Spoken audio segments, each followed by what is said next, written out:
لله رب العالمين والعاقبة للمتقين والصلاة والسلام على أشرف الأنبياء والمرسلين محمد وعلى آله وصحبه أجمعين.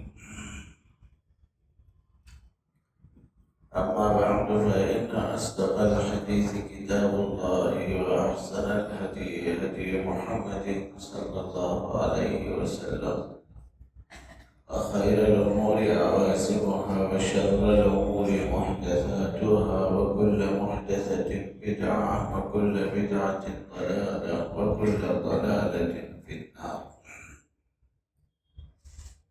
أما بعد فقد قال رسول الله صلى الله عليه وسلم: من أصبح منكم آمنا في سربه معافى في جسده عنده قوت يومه فكأنما حيزت له الدنيا. عن أبي أمامة رضي الله عنه عن النبي صلى الله عليه وسلم قال: إن أنقض أوليائي عندي لمؤمن خفيف الحال ذو حظ من الصلاة أحسن عبادة ربه وأطاعه في السر وكان غامضا في الناس لا يشار إليه بالأصابع وكان رزقه كفافا فصبر على ذلك ثم نقر بإصبعيه فقال: عجلت منيته قلت بواكيه قل تراثه. عن أبي أمامة رضي الله عنه عن النبي صلى الله عليه وسلم: عرض علي ربي ليجعل لي بطحاء مكة ذهبا قلت: لا يا رب، ولكن أشبع يوما وأجوع يوما أو قال ثلاثا أو نحو هذا، فإذا جعت تضرعت إليك وذكرتك وإذا شبعت شكرتك وحمدتك. عن عبد الله بن عمرو رضي الله عنه أن رسول الله صلى الله عليه وسلم قال: قد أفلح من أسلم ورزق كفافا وقنعه الله. عن فضالة بن عبيد أنه سمع رسول الله صلى الله عليه وسلم يقول: طوبى لمن هدي إلى الإسلام وكان عيشه كفافا وقناعا.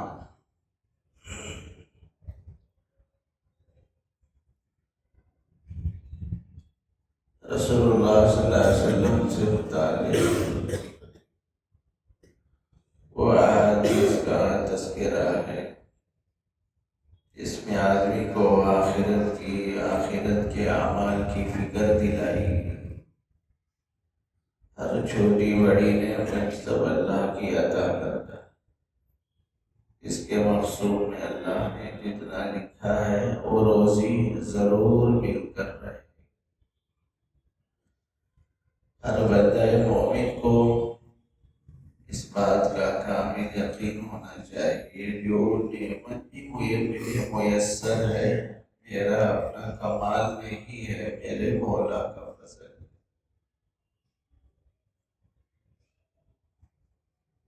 انسان کے کھانے کے جتنے اسباب ہیں وہ سب روزی اللہ ہی نے مقدر فرمائی.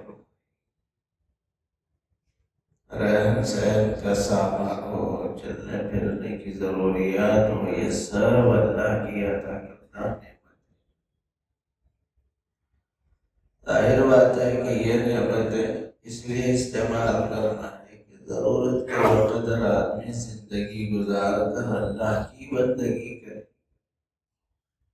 اس کے لیے اصل انسان کو دنیا میں بھیجا گیا. دنیا کمانے کے لیے، دنیا جمانے کے لیے اور دنیا حاصل کرنے کے لیے نہیں بھیجا۔ حضرات انبیاء کرام علیہ السلام سارے انسانوں کا کر یہی سبق کہتے رہے کہ دنیا عارضی ہے، آخرت ہمیشہ ہمیشہ کی زندگی۔ یہاں اسراف سے، فضول خرچی سے بچتے ہوئے ضرورت کے بقدر زندگی گزارو، وہاں عیش کی زندگی میں۔ دنیا عیش کی جگہ نہیں ہے، دنیا ضرورت کی جگہ ہے۔ اسی لیے حضرت انبیاء کی بہت بڑی تعداد وہ تھی جو فقر و مسکنت میں زندگی ان کی گزری، سوائے چند پیغمبروں کے جن کو اللہ نے حکومت دی، سلطنت دی، ہر طرح کا ساز و سامان عطا فرمایا، لیکن اکثر انبیاء کی حالت یہی تھی کہ وہ دنیا کی چیزیں، دنیا کی راحتیں، دنیا کی عیش و عشرت کو ہرگز پسند نہیں کرتے۔ خود رسول اللہ صلی اللہ علیہ وسلم کا یہ مزاج بنا تھا کہ اللہ پاک نے پورا آپ کو اختیار دیا تھا، جو چاہے محبوب میں تمہارے لیے دے دوں اور آپ کی مرضی اور بچے کے اعتبار سے نعمتوں کی بارش کروں۔ اللہ کے رسول علیہ السلام نے منع فرمایا۔ یہ اس بات کا پیغام ہے کہ رسول اللہ صلی اللہ علیہ وسلم عملی طور پر یہ بتانا چاہتے ہیں کہ تم زندگی ایک مسافر کی طرح گزارو۔ خدا آپ نے فرمایا تم فی دنیا کا انک غریب، دنیا میں ایک مسافر کی طرح تم زندگی گزارو، آج ہیں کل نہیں رہیں۔ جیسے کہ ہمارے آبا و اجداد گزرے ہوئے حال میں زندگی گزاری، چند دن رہے پھر وہ اللہ کو پیارے ہوئے، ایسے ہی ساری دنیا کا ہر فرد قبر میں جائے گا، اللہ کی بارگاہ حاضر ہوگا، وہاں ہر چیز کا حساب و کتاب دے۔ اسی لیے فرمایا جو بھی نعمت اللہ کی ملے اس کا شکر بجا لا کر زندگی گزارنا، کبھی بھی اپنی محنت، اپنی کمائی، اپنی صلاحیت پر گھمنڈ نہیں کرنا۔ سب کچھ دیا ہوا اللہ کا ہے،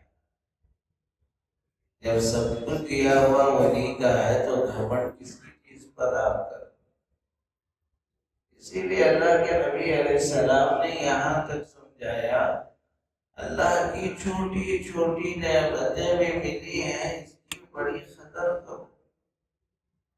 ایک حدیث میں آپ نے فرمایا کہ من اصبح منکم آمنا فی سرہ فی بیتہ، دونوں بھی الفاظ ہیں، تم میں سے کوئی بھی شخص اپنے گھر میں یا اپنے ذات میں صبح اس حال میں گزار دیا، معافن فی جسدی، جسم بیماریوں سے بچاؤ، کوئی ٹینشن، کوئی بیماری نہیں ہے، یہ خود اللہ کی بہت بڑی ہے۔ پوچھو بیماری کیا ہے ان لوگوں سے جو بیماری کی وجہ سے بستروں پر پڑے، کیا تم اس بات پر اللہ کا شکر ادا نہیں کرتے؟ آنکھ اللہ نے صحیح سالم دی، زبان اللہ نے صحیح سالم دی، اور چلنے پھرنے کے لیے ہاتھ پیر میں قوت اور طاقت عطا فرمائی، سکون سے کھا رہے ہیں، پی رہے ہیں، سو رہے ہیں اور اٹھ رہے ہیں، صبح و شام اللہ کی نعمتوں کو کھا پی کر جی رہے ہیں۔ رسول اللہ صلی اللہ علیہ وسلم نے فرمایا اگر ایک دن کی روزی تمہارے پاس میسر ہے تو یوں سمجھ لو تمہارے لیے دنیا جمع کر دی۔ صحت مل جائے، رہنے کو گھر مل جائے، اور پھر کھانے کو روزی مل جائے، یوں سمجھ لو کہ تمہارے لیے دنیا سمیٹ دی گئی۔ اس لیے کھاتے ہوئے اللہ کا شکر ادا کرو، ناشکری مت کرو۔ شکر گزاری کا اصول یہ ہے کہ آدمی اپنے سے نیچے لوگوں کو دیکھ کر اللہ کا شکر ادا کرے، اوپر والوں کو ہرگز نہ دیکھے، اس سے ناشکری پیدا ہو۔ پھر آگے کی روایت حضور اکرم صلی اللہ علیہ وسلم نے میرے پسندیدہ امت کے افراد کون؟ پیغمبر علیہ السلام نے کتنی پیاری بات بتائی۔ حضرت ابو امامہ باہلی سے روایت ہے، حضور اکرم صلی اللہ علیہ وسلم نے ارشاد فرمایا، سب سے زیادہ میرے چاہنے والوں پر مجھے رشک آتا ہے۔ میرے چاہنے والے، میں جن کو چاہتا ہوں، ان اولیاء پر مجھے سب سے زیادہ رشک اس بات کا ہے کہ لَمُؤْمِنٌ خَفِيفُ الْحَاظِ، ایسا مومن ہے جس کا بوجھ ہلکا ہے۔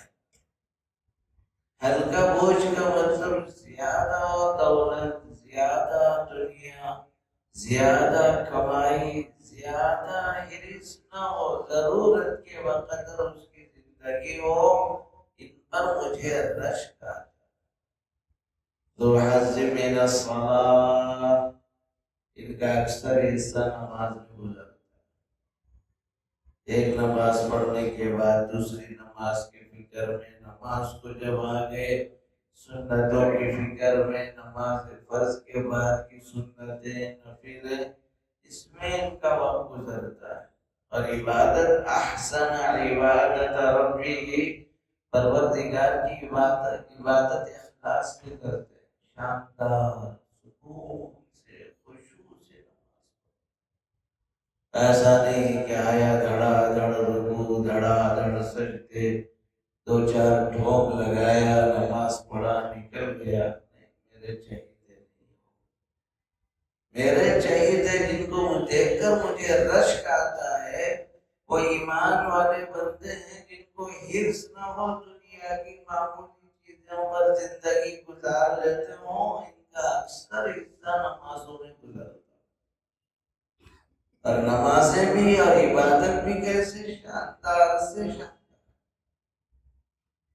شاندار سے شاندار۔ آج لوگوں کے معیارات دنیا کے تو شاندار ہو گئے، دنیا کے معیارات جاندار ہو گئے، مگر جو عبادتیں ہمیشہ اللہ کے پاس آخرت میں بہت کچھ دلانے والی ہیں، وہ کوئی شاندار نہیں۔ کھانا شاندار ہو، کپڑا شاندار ہو، مکان شاندار ہو، گاڑی بھی شاندار ہو، سیل فون بھی شاندار، تعریفیں ہوتے ہیں، کیا بہترین دعوت ہے، کیا شاندار گھر بنائے صاحب۔ یہ وہ چیزیں ہیں جو چھوڑ کر جاتی۔ اسی لیے رسول اللہ صلی اللہ علیہ وسلم کیا فرماتے ہیں، عبادت ان کی شاندار ہو۔ قرات اگر امام صاحب لمبی پڑھا دیے تو کتنے لوگ ہیں جو خوش ہوتے ہیں، کیا ہے نماز پڑھا۔ کچھ اللہ کے بندے وہ بھی ہیں، کہتے ہیں کہ وہ صحابہ پڑھاتے ہی جائیں، پڑھتے ہی جائیں، ہم سنتے جا رہے ہیں، کیا مزہ، کیا سکون۔ یہ ہے نمازوں میں شاندار چیز کو پسند کرو، اچھی سے اچھی تلاوت قرآن ہو رہی ہو، اس کو زیادہ آپ پسند۔ اللہ کے گھر میں ہمارا زیادہ ہو گزر، زیادہ عبادت میں لگے رہے۔ اگر کسی کو ضرورت ہو الگ بات ہے، لیکن جو لوگ فارغ ہیں ہر طریقے سے، ان کو اجرت کس چیز کی ہے؟ جانا اللہ ہی کے پاس ہے، اس کے گھر میں زیادہ رہنے کی عادت ڈالو تاکہ اللہ کی ملاقات آسان ہو جائے۔ اس کا کلام زیادہ پڑھو کر اللہ کی بارگاہ اس سے کلام کرنا آسان ہو جائے. خبر کی فکر میں عبادتوں کا نور ساتھ میں لے چلو تاکہ خبر کے اندھیرے دور ہو جائے. احسن عبادت ربی وَأَطَاعُوا فِي السِّرِّ. اور کبھی کبھار ایسے وقت میں اٹھتے ہیں دنیا کا کوئی آدمی میری عبادت کو نہ دیکھے بس میرا مولا میری عبادت کو. بعض تو اللہ کے بندے وہ ہیں جو دروازے بند کر کے نماز میں اللہ کی بارگاہ کھڑے ہو کر لمبی نماز پڑھ کے بہت دیر تک ہاتھ اٹھا کر اس کی بارگاہ روتے ہی رہتے. مزہ آتا ہے ان کو خدا کی بارگاہ. وَكَانَ غَامِزًا فِي النَّاسِ. لوگوں میں مشہور نہیں ہوتے، وہ شہرت نہیں چاہتے. حب جاہ میرا مقام اونچا، مجھے بڑا عہدہ چاہیے، مجھے بڑا مقام چاہیے، مجھے بڑی عزت چاہیے، مجھے بڑی شہرت چاہیے. نہیں، غامضاً فی الناس لا یشار الیہ بالاصابع. لوگ ان کی طرف اشارہ تک نہیں کرتے. کون ہے؟ نہ یہ بندوں کو جانتا ہے نہ بندے اس کو جانتے ہیں، لیکن پیدا کرنے والا اس کو اچھی طرح جانتا ہے. اس کا اپنے رب سے گہرا تعلق ہے. یہ لوگ بہت پسندیدہ ہے حضور اکرم صلی اللہ علیہ وسلم. وَكَانَ رِزْقُهُ كَفَافًا فَصَبَرَ عَلَى ذَلِكَ. روزی روٹی ضرورت کے وقت، زیادہ لمبے خواہشات نہیں، زیادہ چیزوں کی خواہش نہیں، عمدہ کپڑوں کی خواہش نہیں، عمدہ غذاؤں کی خواہش نہیں، اور عمدہ سے عمدہ سواریوں کی خواہش نہیں. ضرورت کے وقت فصبر علیہ، مل گیا کھا لیے اللہ کا شکر، کپڑے معمولی پہن لیے اللہ کا شکر. پھر جب وقت آئے تو ثم نظر باصبعین فقال اجلت منیته. وقت آئے تو انتظار میں رہتے ہیں کہ مولا کب بلائے گا. جو ہی بلائے گا ہمارے خوشی کی چٹکی لگاتے مولا حاضر ہوں تیری بارگاہ میں، انتظار میں بیٹھا ہوں. نقر باصبع. بعض اللہ والے کہتے ہیں اللہ کا شکر ہے بہت کچھ ہے، انتظار میں بیٹھا ہوں، جیسا حکم آیا رومال چھڑکنا ہے چلو بولنا ہے. ارے دنیا بھر کی خواہشات میں لمبے چوڑے خرچے کر کے بیٹھے. یہ قرضہ ختم نہیں ہوا، دوسرا چڑھ رہا، دوسرا ختم نہیں ہوا، تیسرا چڑھ رہا، اور فکر ہے اور پیسہ اور پیسہ. اب معلوم نہیں اسی دوران وقت آ جاتا ہے آدمی بیمار پڑا، دوا خانوں کے خرچے الگ، پہلے کے خرچے الگ. اس کا جواب اللہ کے پاس نہیں. پھر اللہ کے نبی نے کیا فرمایا؟ عجلت منیتہ. اس کو موت جلدی آ جاتی. قلت بابا کی، اس کے رونے والے بھی تھوڑے ہیں. قلت راسہ، جو چھوڑ کے گیا میراث بھی لمبی چوڑی نہیں ہے، بہت معمولی سامان چھوڑ. ایسے بندوں پر اللہ کے نبی فرماتے مجھے رشک. کیا کیا چیزیں ہیں؟ میرے وہ خاص ولی ہیں، خاص میرے دوست ہیں جن پر مجھے رشک آتا ہے. تھوڑا سامان رکھتے ہیں، نماز میں ان کا حصہ زیادہ گزرتا ہے، اخلاص سے نماز پڑھتے ہیں، چھپ چھپ کر بھی بہت عبادت کا ذخیرہ جمع کرتے ہیں. لوگوں میں شہرت نہیں چاہتے، کوئی کو نہیں پہچانتا. یہ نبی لوگوں کو نہیں پہچانتے، بس جو بھی مولا کی طرف سے ملی ہوئی روزی پر اکتفا کرتے ہیں. وقت آنے پر ہمارے خوشی کے چھٹکی لیتے ہیں اور موت آتی ہے، رونے والے بھی کم ہوتے ہیں، میراث بھی کم چھوڑ کر جاتے. رسول اللہ صلی اللہ علیہ وسلم نے آمدن فقر اختیار کیا، ورنہ تو اللہ نے آپ کو غنی بنا دیا. فوجدک عائلا فاغنا، اللہ نے آپ کو فقیر مفلس پایا تھا. فاغنا، اپنے فضل سے اللہ نے نبی کو غنی بنا دیا.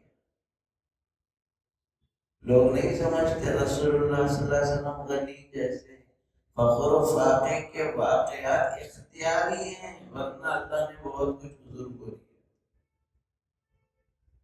کتنا دیا تھا دیکھیے روایت میں کیا ہے. ابو امامہ باہلی فرماتے ہیں عرض علی ربی لیجعل لی بطحاء مکہ ذهبا، پروردگار نے مجھے پیشکش کی ہے میرے محبوب پورے مکے کو میں سونے سے آراستہ کر دوں، پورا سونا بنا دوں. آپ لیں جس کو جہاں چاہے جیسا چاہے خرچ کریں. قلت لا یا رب، قلت لا یا رب، فرمائے پروردگار مجھے اس کی حاجت ہے، میں کیا چاہتا ہوں آپ سے بس یہی، لیکن اشبع یوما واجوع یوما، ایک دن کھا کر سیراب ہو جاؤں، ایک دن بھوکا، ایک دن کھاؤں تیرا شکر ادا کروں، ایک دن میں بھوکا رہوں. مجھے یہ سونا یہ دولت نہیں چاہیے. سوچیے مولا نے کیا کچھ آپ کو نہیں آتا. مال غنیمت کا 5واں حصہ حضور کا تھا. وَاعْلَمُوا أَنَّمَا غَنِمْتُم مِّن شَيْءٍ فَأَنَّ لِلَّهِ خُمُسَهُ وَلِلرَّسُولِ.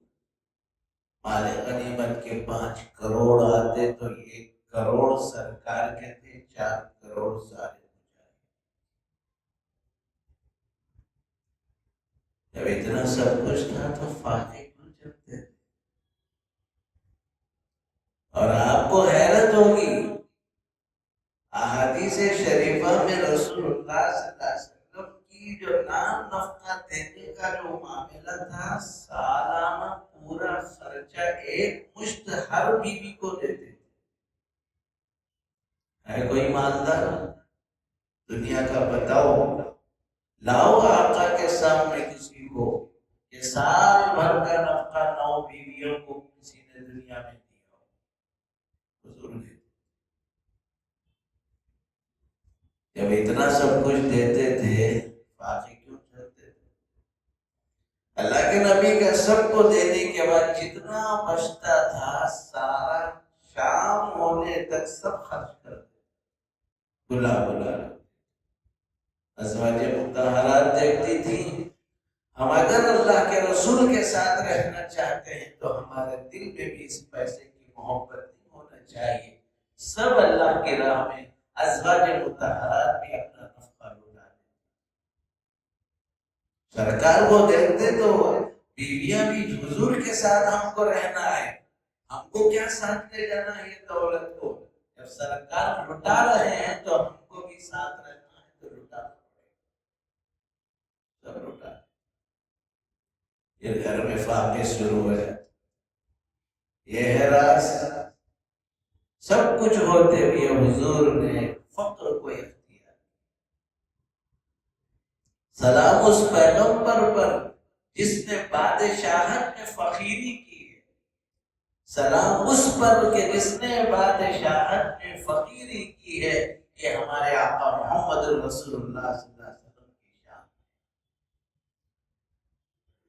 تو آپ نے فرمایا فَإِذَا جُعْتُ تَضَرَّعْتُ إِلَيْكَ، مولا جب بھوکا ہوں تیری بارگاہ گڑگڑاؤں.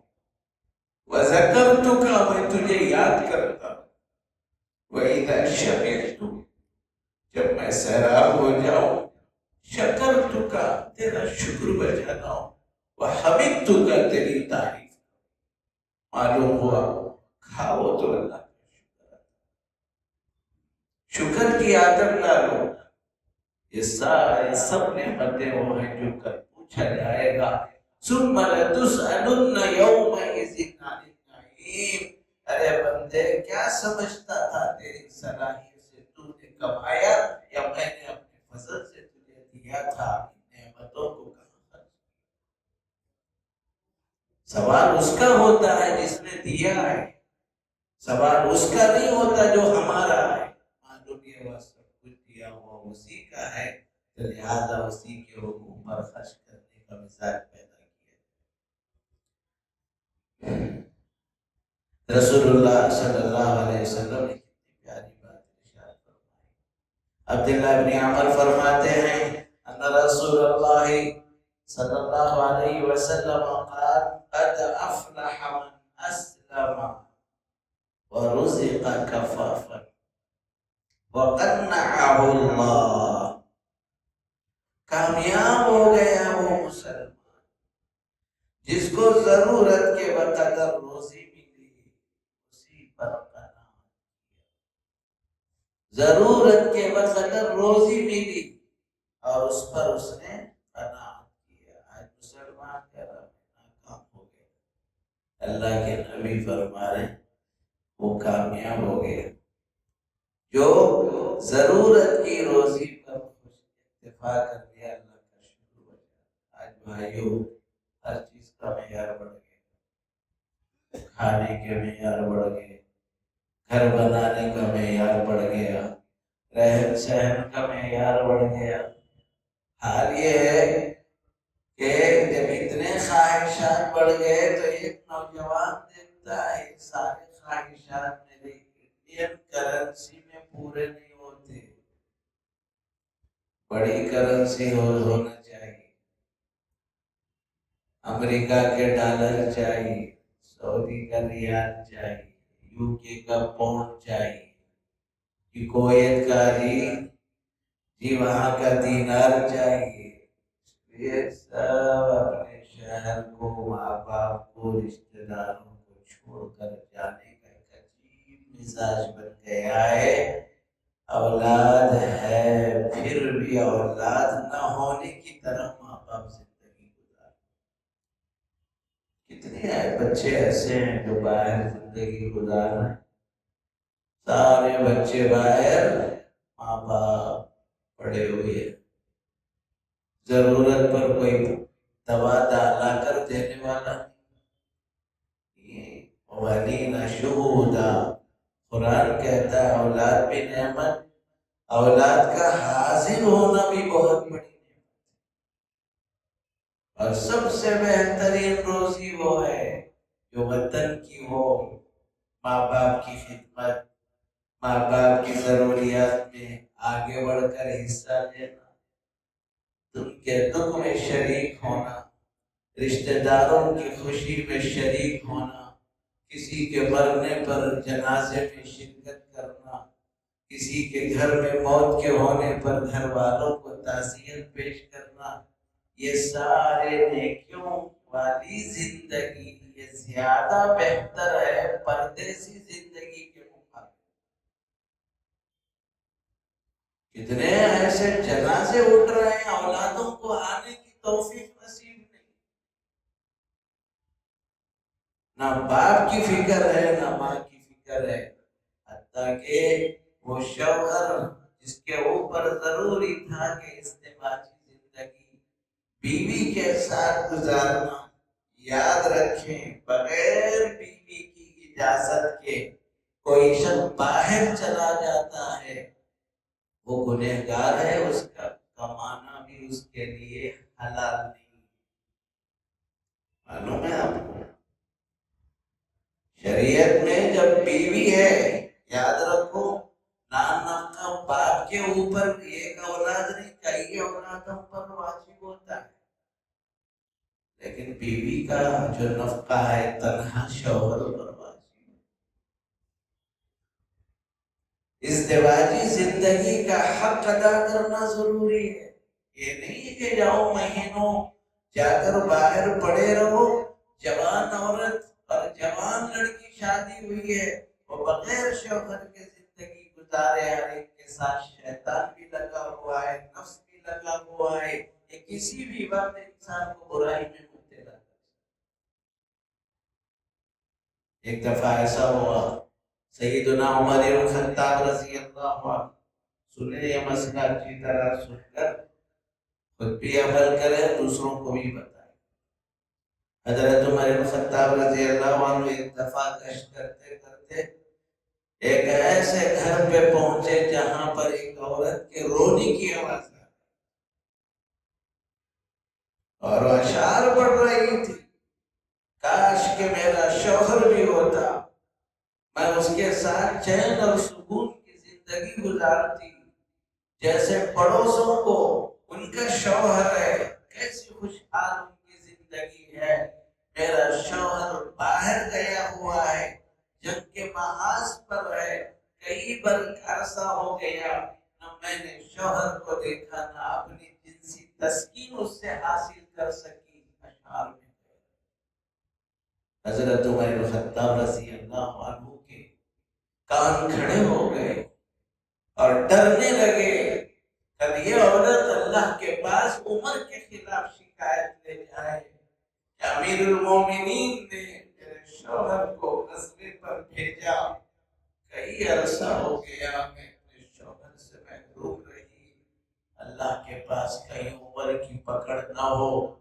عورتوں کو جمع کیا اور کہا یہ طے کرو، یہ ایک عورت بغیر شوہر کے کب تک وہ رہنا پسند کر سکتی ہے، اور کتنے عرصے کے بعد وہ برداشت نہیں کر سکتی، کتنا عرصہ وہ برداشت کر سکتی ہے بغیر شوہر کے، اس کے بعد اس سے برداشت نہیں ہوتا۔ سب نے مل کر یہ طے کیا، امیر المومنین 4 مہینے تک ایک عورت بغیر شوہر کے رہ سکتی ہے، لیکن 4 مہینے کے بعد وہ اب شوہر کی بہت زیادہ محتاج ہوتی ہے۔ امیر المومنین نے اصول بنایا اور وہ گردی اٹھائی، جتنے لوگ 4 مہینے سے زائد تھے سب کو بلایا جائے، پھر ان کی جگہ بھی دوسروں کو بھیجا گیا، 4 مہینے ہونے سے پہلے یہ لوٹ کر۔ یہ ہر شوہر پر حق ہے۔ کسی کی بیوی یہ کہتی ہے باہر جانے کی ضرورت نہیں ہے، چٹنی روٹی کھا کر ہم زندگی گزاریں، اس مرد کا باہر نکلنا 4 مہینے کے بعد ناجائز ہے۔ سنو مسئلہ ہے، آج کتنے لوگ، کتنے بچیاں ہیں جن کے شوہر باہر ہیں اور وہ برائی میں باہر مبتلا ہے، یہاں کی بچیاں، یہاں کی بیویاں جو دوسروں کے ساتھ بھی برائی میں مبتلا ہے۔ قصور کس کا ہے؟ اس لیے بھائیوں یہ بات اچھی طرح یاد رکھ لینا، اللہ کی عطا کردہ نعمتوں میں سے ماں باپ ہیں، ان کا بھی حق ہے، بھائی بھی ہیں ان کا بھی حق ہے، اولاد ہے ان کا بھی حق ہے، پڑوسی بھی ہیں ان کا بھی حق ہے۔ یہ سارے حقوق کی ادائیگی کے ساتھ جو زندگی میسر ہوتی ہے وہ سب سے بہترین دولت ہے۔ سب چھوڑ چھاڑ کر پردیسی میں کروڑوں کماؤ تو تم کو وہ نعمتیں نہیں مل سکتی ہیں جو اپنے رشتہ داروں ماں باپ کے درمیان مل سکتی ہے۔ دنیا نے پیسے کو مقصد بنایا ہے اور ہر چیز پیسہ ہی پیسہ ہے، نہ ماں باپ کا احساس ہے، نہ ان کے حقوق کی ادائیگی کی فکر ہے۔ اس لیے اللہ کے نبی نے فرمایا سب سے شاندار ہے وہ ایمان والا جو سچا مسلمان ہو، روزی ملے اسی پر اکتفا کرتے ہوئے سب کے حقوق ادا کرتا ہو، یہ سب سے کامیاب مسلمان ہے۔ اللہ تعالیٰ ہم سب کو پیغمبر علیہ السلام کی ہدایت پر صحیح عمل کی توفیق عطا فرمائے۔ اللہم لک الحمد کلہ ولک الشکر کلہ بیدک الخیر کلہ، اللہم انا نسألک الخیر کلہ ونعوذ بک من الشر کلہ یا حی یا قیوم برحمتک نستغیث۔ صلی اللہ تعالی وسلم علی خیر خلقہ محمد وعلى آله وصحبه أجمعين والحمد لله